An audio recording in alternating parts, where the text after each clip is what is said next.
Hello class 10th. So ఈరోజు the most important అంటే చాలాసార్లు రిపీట్ అయిన క్వశ్చన్స్లో ఇది కూడా ఒకటి, which is you need to identify X, Y, Z and queue.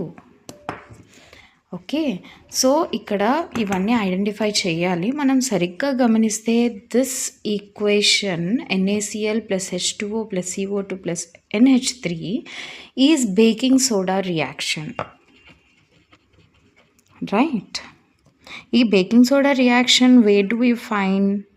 We find in acid, bases and salt. Now if you remember baking soda reaction, ఇక్కడ మనకి NaHCO3 and NH4Cl వస్తుంది. ఓకే, సో ఇక్కడ NaHCO3 is sodium hydrogen carbonate. మరి NaCO3 ఏమంటారు? sodium carbonate. And what is this NH4Cl? This is ammonium chloride. మరి దీన్ని ఏమంటారు? This is called ammonia.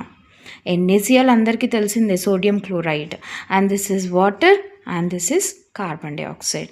Now next దానికి వస్తే మనం ఈ ఎక్స్ని హీట్ చేస్తే అంటే NaHCO3 సోడియం హైడ్రోజన్ కార్బోనేట్ని హీట్ చేస్తే మనకి ఇక్కడ Na2CO3 వస్తుంది, రైట్?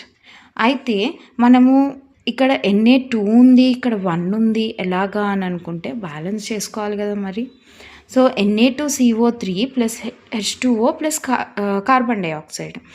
అయితే మీరు ఇక్కడ ఒకటి గమనించవచ్చు, అండ్ ఇది ఒక టిప్ కూడా ఏంటంటే, మనకి ఎప్పుడైతే CO3 ఉంటుందో అంటే ఏదైనా కార్బోనేట్ని మనం హీట్ చేస్తే మనకి కంపల్సరీ కార్బన్ డైఆక్సైడ్ రిలీజ్ అవుతుంది.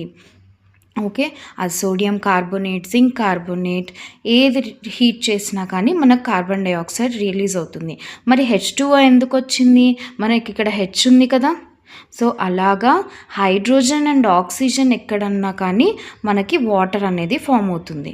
సో ఇక్కడ Na2CO3 వచ్చింది, అది ఏంటది? మన Z అనమాట. అయితే ఇప్పుడు ఈ Na2CO3కి 10 మాలిక్యూల్స్ ఆఫ్ వాటర్ యాడ్ చేస్తే మనకి వచ్చేది Na2CO3 డాట్ 10 H2O.